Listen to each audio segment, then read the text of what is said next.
നമസ്കാരം. നവകേരള ന്യൂസിലേക്ക് സ്വാഗതം.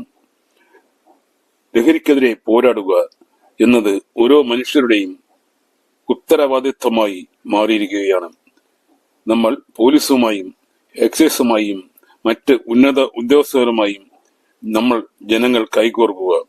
നമ്മുടെ ഭാവി തലമുറയ്ക്കായി, നമ്മുടെ മക്കൾക്കായി, വരും നാളുകൾക്കായി, നമ്മുടെ നാടിനായി, പുതിയ തലമുറയ്ക്കായി നമ്മൾ ഒന്നിച്ച് പ്രവർത്തിക്കുക. എല്ലാം ലഹരിമയമാവുകയാണ് കേരളത്തിൽ. നമ്മൾ പ്രവർത്തിച്ചാൽ കുറെയൊക്കെ മാറ്റങ്ങൾ വരുത്താം. ഇന്ന് നമ്മോടൊപ്പം ഉള്ളത് ഡോക്ടർ ജയചന്ദ്രനാണ്. അന്നൈ നഴ്സിംഗ് ഹോമിലെ ചീഫ് മെഡിക്കൽ ഓഫീസറാണ് അദ്ദേഹം. അദ്ദേഹം പറയുന്ന വാക്കുകൾ ശ്രദ്ധിക്കുക. നവകേരള ന്യൂസ്, ആയൂർ. ഞാൻ ഡോക്ടർ ജയചന്ദ്രനാണ് എൻ്റെ പേര്. ഞാൻ ആയൂരിൽ കഴിഞ്ഞ 40 കൊല്ലങ്ങളായിട്ട് പ്രാക്ടീസ് ചെയ്യുന്ന ഒരു വ്യക്തിയാണ്, പ്രൈവറ്റ് പ്രാക്ടീസ് ചെയ്യുന്ന ഒരു വ്യക്തിയാണ്.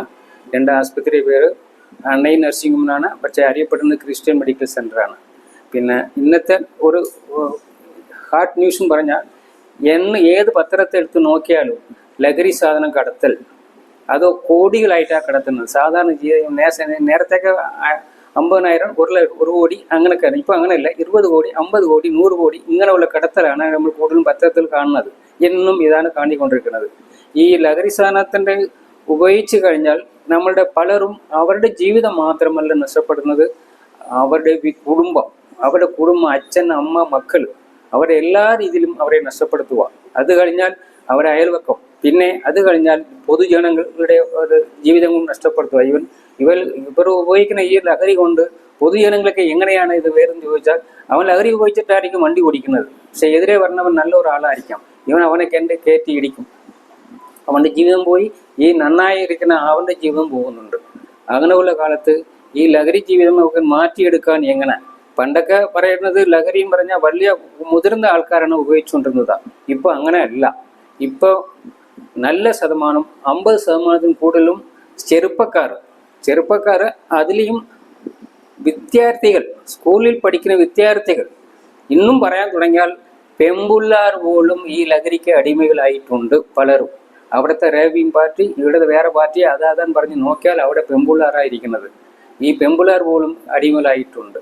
ഇത് തടഞ്ഞു നിർത്തില്ലെങ്കിൽ, ഇത് നമുക്ക് എന്തെങ്കിലും ഒരു കൂട്ടായ്മയോട് കൂടി ഇത് നിർത്തിയില്ലെങ്കിൽ നമ്മളുടെ സമൂഹം വളരെ മോശമായ പാതയിലോട്ട് നീങ്ങിക്കൊണ്ടിരിക്കുകയാണ്. അപ്പോൾ ഇത് തടഞ്ഞു നിർത്താൻ ഈ സർക്കാരോ പോലീസുകാരോ മാത്രം വിചാരിച്ചാൽ നടക്കില്ല.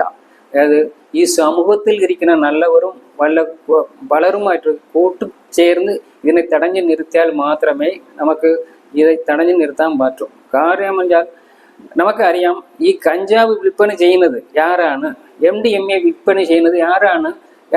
പോലീസുകാരെ കാട്ടിലും നന്നായിട്ട് അറിയുന്നത് ഈ സമൂഹത്തിൽ ഇരിക്കുന്ന പാർട്ടിക്കാർ, നമ്മൾ സമൂഹത്തിൽ ഇരിക്കുന്ന ആൾക്കാർക്ക് എല്ലാവർക്കും അറിയാം.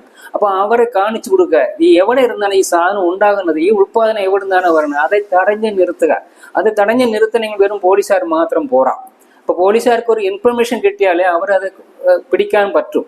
അപ്പോൾ ആ സാഹചര്യത്തിൽ ഈ സമൂഹത്തിനെ നന്നാക്കാൻ വേണ്ടിയിട്ട് എവിടെ ഉള്ളവരും നമ്മൾ ശ്രമിച്ചാൽ മാത്രമേ നടക്കും. അല്ലാതെ നമ്മൾ കുറ്റക്കാരനായിട്ട് സർക്കാരെയോ പോലീസുകാരെയോ കുറ്റം പറ്റി അവർ കണ്ടുപിടിച്ചിട്ടില്ല, ഇവർ പിടിച്ചിട്ടില്ല, അങ്ങനെ പറഞ്ഞിട്ട് ഒരു കാര്യമൊന്നുമില്ല.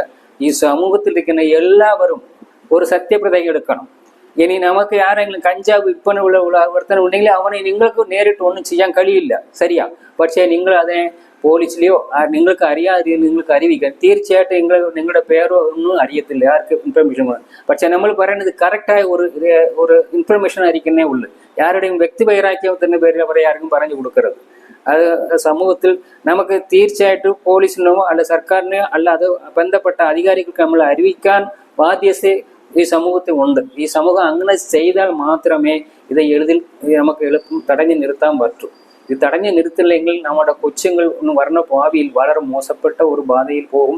അവരുടെ ഭാവി നഷ്ടപ്പെടും, എല്ലാവരുടെയും ഭാവികളും കുറയും. അതുകൊണ്ട് ഈ സമൂഹത്തിൽ ഇരിക്കുന്ന എല്ലാവരും വേണം നമുക്കത് തടഞ്ഞു നിർത്താൻ നമ്മൾ ശ്രമിക്കണം എന്നുള്ളതാണ് എൻ്റെ ഒരു അപേക്ഷ.